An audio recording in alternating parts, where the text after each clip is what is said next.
Assalamualaikum warahmatullahi wabarakatuh. Dun sana basua Bali dalam program Ciloteh Lapau episode yang ke-56. Adapun tema awak kini adalah efisiensi anggaran. Apa yang akan dilakukan oleh Pemko Padang. Nah, pada kesempatan itu hadir narasumber awak. Pertama Pak Amasrul. Assalamualaikum warahmatullahi wabarakatuh. Mantan Sekda Kota Padang yang tokoh masyarakat Kota Tangah. Kemudian ada Pak Saprius. Assalamualaikum warahmatullahi wabarakatuh. Mantan lurah di Kota Padang. Baik, sekarang kita langsung saja ke Pak Amasrul. Dalam efisiensi anggaran sekarang ini, pemerintah pusat sudah memangkas. Nah, Kota Padang barangkali sedang sibuk-sibuknya membangun. Apa yang akan dilakukan oleh Kota Padang menurut Bapak selaku mantan Sekda Cibos Pak? Terima kasih Pak Naro. Ya. Luar biasa pertanyaannya. Yang jelas seluruh kabupaten kota se-Indonesia ini akan terdapat dampak yang luar biasa karena efisiensi anggaran dari pusat Pak Presiden Prabowo.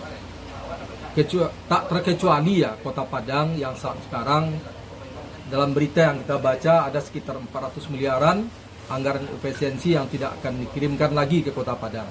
Tentu menjadi beban berat ya bagi pembangunan Kota Padang, apalagi Pak Fadli dengan Pak Maigus kemarin sudah menawarkan kepada masyarakat waktu pilkada bahwa ada beberapa program yang akan dilakukan di Kota Padang ini.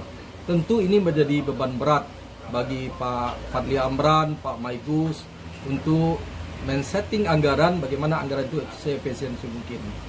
Tambah lagi beban berat yang kita pikul adalah tentang pajak daerah. Tentu pertama mungkin selaku mantan pamong ya, kami hanya menyarankan bagaimana pertama adalah prioritas. Tentu dari progul yang ditawarkan kepada masyarakat pada waktu pemilihan, ini ada prioritas-prioritas pekerjaan dan evaluasi. Ini mohon maaf kalau saya ini cuma saran saja, evaluasi kinerja daripada UPD yang ada, apalagi evaluasi kinerja UPD pendapatan, apakah dari seluruh peluang, dari seluruh potensi itu sudah terpungut dengan baik dan juga itu harus kita evaluasi. Ini saja pengalaman saja dari seluruh potensi ini kita belum pernah mencapai 100% pendapatan di Padang ini. Apalagi beban berat bagi masyarakat sekarang, perjalanan ekonomi kita agak mandek. Ini perlu strategi yang dibutuhkan oleh wali kota dan wakil wali kota, tentu mengevaluasi seluruh OPD dan juga mengevaluasi pendapatan yang sudah ada. Tidak mungkin masyarakat dibebankan, tentu evaluasi pendapatan. Kita melihat di Kota Padang ini banyak tanah-tanah kosong yang tidak terdaftar pajaknya, yang tidak dibayar pajaknya, orangnya tidak jelas. Tentu kerja keras bagi kawan-kawan yang ada di pendapatan.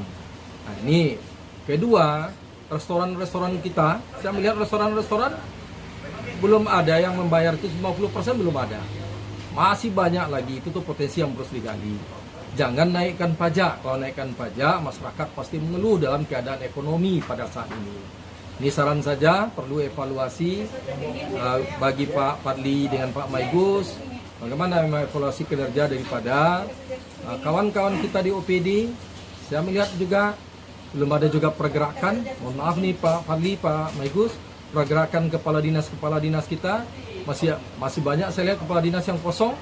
Itu saya rasa itu perlu diisi secepatnya untuk kinerja yang lebih baik sehingga Padang ini bisa terbangun. Baik Pak Amasrul, tadi kita sudah mengatakan di seluruh Indonesia sekarang ini sudah efisiensi anggaran sampai 400 miliar. Nah, barangkali dalam hal ini apa-apa saja yang akan dipangkas? Job-job apa saja yang akan dihilangkan begitu? Seketik Pak Amasrul jelaskan. Terima kasih Pak Naro. Ini pertanyaan barik kok. Pak Naro. Kadang-kadang kau takut tersinggung orang. Nah, namun demikian sebagai mantan tentu hanya menyarankan. Pertama kegiatan-kegiatan karena ini adalah luar biasa, yang 400 miliar itu bukan sedikit. Ini luar biasa banyaknya. Tentu kita mengefisiensi anggaran. Saya masih melihat mohon maaf lah masih melihat nih. Masa rapat masih ada di hotel, rapat-rapat di Jakarta, rapat-rapat di luar daerah, rapat anggaran dengan DPR di luar daerah. Padahal saya melihat ini, kita banyak potensi gedung yang ada di Padang. Salah satu adalah untuk apa kegiatan-kegiatan seremonial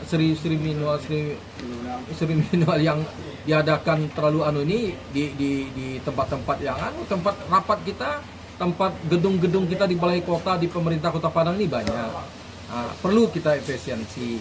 Tentu perjalanan dinas. Saya melihat ini perlu nih Pak Dewan, Pak Wali Kota, seluruh pemangku jabatan. Kita berharap ini. Nah, efisiensi harus dalam pemikiran kita. Jangan itu dianggap adalah mengurangi dari pendapatan kita, tetapi kita harus sama memaklumi. Pak Wali Kota juga begitu. Saran rapatnya, ya mungkin kalau untuk pembahasan anggarannya cukup di Padang saja. Ini ada BIMTEK, apakah harus BIMTEK terus ke Jakarta? Kan tidak. BIMTEK itu cukup di Kota Padang. Kita punya gedung, BIMTEK di sana, selesai. Dan kita harapkan kawan-kawan baik itu di Dewan, Banggar dan semuanya itu termasuk di TAPD nggak usah memikirkan ke daerah karena anggaran kita dipotong itu banyak. Baik, sekarang kita beralih ke Pak Saprius sebagai mantan lurah. Beliau adalah ujung tombak di masyarakat. Kalau seandainya dana itu kena dipangkas seperti sekarang, di masyarakat tidak mau tahu. Yang terpenting dana do Karajo jalan. Aba ada Pak Saprius waktu jadi lurah mensiasati ko. Lina lalu aku masyarakat ko karena lurah lah diam je kami itu. Step Pak Saprius. Terima kasih Bung Naro dan Pak Masrul yang kembali berbincang pada kita bersama. Mudah-mudahan ini bermanfaat bagi kita semua, pimpinan kota, saudara Bung Pak Diamran dan Bung Mike Nasir. Mudah-mudahan apa yang kita harapkan tercapai walaupun nanti kita sudah efisiensi anggaran 400 miliar di pusat, memang ini pekerjaan yang bukan gampang, tapi agak berat ringan gitu, berat dingin silahnya. Jadi kita harus mensiasati, terutama bagi Pak Lurah yang berada di Kota Padang, agar dapat mensiasati hal-hal ini dengan berpengaruh terhadap efisiensi anggaran yang dipangkas oleh pusat akan berimbas ke kelurahan.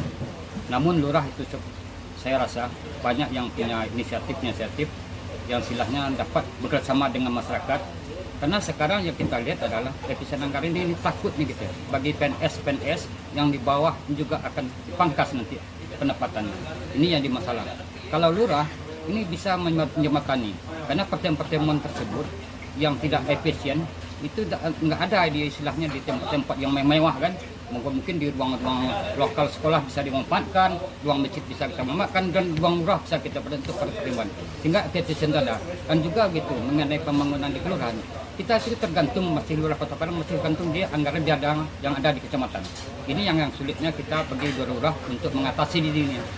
Jadi lurah bisa melihat hanya sebagai ujung tombak dari pemerintahan yang ada di atasnya. Baik, kini wak balik ke udah Masrul balik tentang efisiensi anggaran gua. Banyak teori berbeda di lapangan. Kadang-kadang dalam hal itu camat sekedar ambil muka saya Pak Wali, sehingga kegiatan-kegiatan yang ada di bawah tak saja lurah dan habis jadi kami itu. Abah menurut udah tua tentang hal itu boh. Cibol setiap.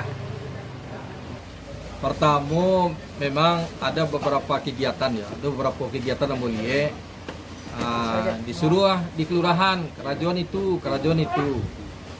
Sementara dukungan anggarannya hanya ana mantal lapi saja. Ana melakukan tadi segala macam kan boleh itu masih dipikirkan oleh aparatur paling bawah. Ini akan menyulitkan. Kalau itu tetap dipaksakan, masuk Karajo hebat awak, cuman Pak Lurah awak tani ayo itu zolim dah muat. Artinya cocokkanlah kegiatan apu adunya dengan masyarakat, dan kita berharap juga Pak Camat, Pak Lurah bermusyawarah dengan masyarakat, ada peran bantu dari masyarakat. Jangan biarkan terus suruh Pak Lurah kok kerajonya, mau pernah jadi lurah lah. Disuruhnya kerajo pokok harus sukses segala macam, kalau nak cukup pitin lah para ado. Bara ado bares tu tanah. Artinya para lulo banyak. Ambo tahu lo. Ambo tidak pernah ya di provinsi duluan. Pak Fadli itu tidak seperti itu mananya apuan. Artinya para pejabat, para aparatur, para anak pralulo terlalu mengadang-adang acara tidak sesuai dengan anggaran. Akhirnya Pak Lurah minta ke masyarakat dianggap itu pungli. Kita harus hati-hati, nah beda dari dulu. Nah, kalau dianggap pungli Pak Lurah kata nayong. Nah, sementara itulah dan sampai lo piti dapur dari kawan-kawan aparatur paling bawah, piti kedagian kana tambahkan lo di kegiatan itu. Artinya sesuaikanlah bara aduh itu laksanakan kegiatan. Tapi Ambo yakin beliau sangat pengalaman itu, mudah-mudahan ya masukkan ya. Ambo saran saja kok Pak Dolo bahwa sarannya kok nyundak nanti yo itu le cewek kok Pak Narwa terus marahnya kecian selesai. Ambo beli apu adonya sesuai dengan anggaran yang ada. Apu ado saja. Kalau ado cie awak untuk menjangka cie itu kerajuan, tu awak tu banyak-banyak. Do kerja 10 anggaran awak 5 ya. Tu kena 10 tu di kerajuan, kerja 5 tu. Selesai cie nampak bakih. Nah, nampak bakih. Barangkali itu je saran Ambonya Pak Narwa. Dia terima tak terima bekod kawan-kawan tu tak tahu lah Ambo tu. Cuman saran saja awak. Ya. Baik Dusana, sampai di siko cilote awak. Ingat Dusana, iko hanya cilote lapau. Jangan sampai dia pulang Dusana. Cukup dengan kau saja. Assalamualaikum warahmatullahi wabarakatuh.